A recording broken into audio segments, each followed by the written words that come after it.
Manifestos பத்தி எப்படி பாக்குறீங்க? ஒரு பேராசிரியரா பல்வேறு விஷயங்களை பார்க்குறோம். பொதுவா தேர்தல் அறிக்கைகள் அப்படிங்கிறது வந்து எதை மையமாக வச்சிருக்கு? எல்லாருமே மக்களை, வாக்காளர்களை மையப்படுத்தி தான் வைக்கிறாங்க. அதை எப்படி அணுகுறாங்க மக்கள்னு பாக்குறீங்க? அது இவ்வளவு நாள் நடந்த தேர்தலை விட இந்த முறை இந்த தேர்தல் அறிக்கைகளை வந்து மக்கள் கூர்ந்து கவனிக்கிறத நான் பார்க்குறேன்.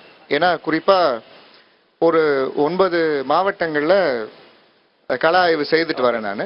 அப்போ அந்த கள ஆய்வுக்கு அப்புறம் நாங்கள் பார்க்கறது வந்து மக்கள் வந்து ரொம்பவும் துல்லியமாக கவனிக்கிறாங்க அப்படிங்கிறத நம்ம பார்க்குறோம். இதுக்கு ஒரு முக்கியமான காரணம் வந்து இன்னைக்கு தொலைக்காட்சிகள், யூடியூப் சேனல்ஸ் மூலமா, தொலைக்காட்சிகள் மூலமா நிறைய பேர் செய்யறதை தவிர இப்போ யூடியூப் சேனல் மூலமா டிஜிட்டல் ஊடகங்கள்ல அதிகமா பாக்குறாங்க, பார்த்துக்கிட்டே இருக்கிறாங்க. தொலைக்காட்சிகளுக்கான டிஜிட்டல் பிளாட்ஃபார்ம்ஸ் இருக்கு.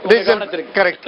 சரி, அதுக்கு அடுத்தது பார்க்கும்பொழுது இந்த தொலைக்காட்சிகள்லயும் டிஜிட்டல் சேனல்ஸ்லயும் என்ன நடக்குதுன்னா, இந்த தலைவர்கள் வந்து ஒருத்தர் பேசுறது இன்னொருத்தர் வெட்டி வெட்டி பேசுறாங்க. இப்போ ஸ்டாலின் அவர்கள் ஒருத்தர் சொன்னார்னா எடப்பாடி சொல்றாரு, இந்த மாதிரி மாறி பேசுறாங்க. அது வந்து இந்த ரீட்ரேஷன் வந்து நிறைய இடத்துல போய் சேர்ந்துருக்குது.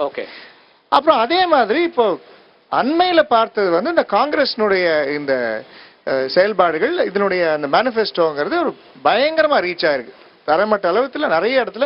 இன்னைக்கு அதாவது இப்போ நான் பேசிட்டு வரேன், இப்பதான் நான் வந்து திருவண்ணாமலையில இருந்து வந்துகிட்டு இருக்கேன், அதனால வரது கொஞ்சம் தாமதமாயிடுச்சு. திருவண்ணாமலையில ஒரு செல்ஃப் ஹெல்ப் குரூப்ல பேசிட்டு வரேன். அப்ப அவங்க பாக்குறது வந்து நிறைய விஷயங்கள், குறிப்பா அந்த பெண்களுக்கான விஷயங்கள் அவங்க பாக்குறாங்க. 100 நாள் வேலை திட்டத்தை அதை ரொம்ப கூர்ந்து கவனிக்கிறாங்க.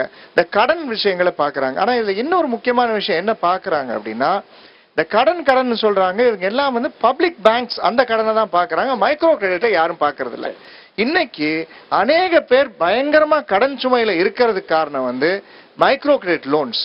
இன்னைக்கு 32ல இருந்து 37% வரைக்கும் வட்டி வாங்கி ஒவ்வொரு குடும்பமும் அழிஞ்சுகிட்டு இருக்கு. மாற்று கருத்தே இல்ல. 2017 முதல் முறையா தமிழ்நாடு ஒரு பெரிய வறட்சியை சந்திச்சது, விதர்பா மாதிரி. அன்னைக்கு டெல்டா மாவட்டங்கள்ல பல உயிரிழப்புகளுக்கு காரணமே இந்த மைக்ரோ ஃபைனான்ஸ். வெறும் 50,000 1 லட்சம் லோன் வாங்கிட்டு அதை கட்ட முடியலன்னு மான பிரச்சனைன்னு சொல்லி சூசைட் எல்லாம் நிறைய. அது ஒரு பக்கம். இன்னொரு பக்கம் என்னன்னா, அத்தியாவசிய தேவைகளை வந்து பூர்த்தி செய்யற அளவுக்கு மக்கள் வந்து ஓரளவுக்கு இருக்கிறாங்க, நான் கொடுக்குறேன். அதுக்கப்புறம் அனாவசியத்துக்காக கடன் வாங்குறதாயிருச்சு. இப்ப வந்து நீங்க இந்த குழு கடன் அப்படின்னு ஒண்ணு இருக்குது. இந்த சாபக்கேட்டை வந்து யார் ஒழிக்கிறாங்களோ அவங்களுக்கு கண்டிப்பா வந்து முக்கியமான அம்சமா பார்க்கக்கூடியதா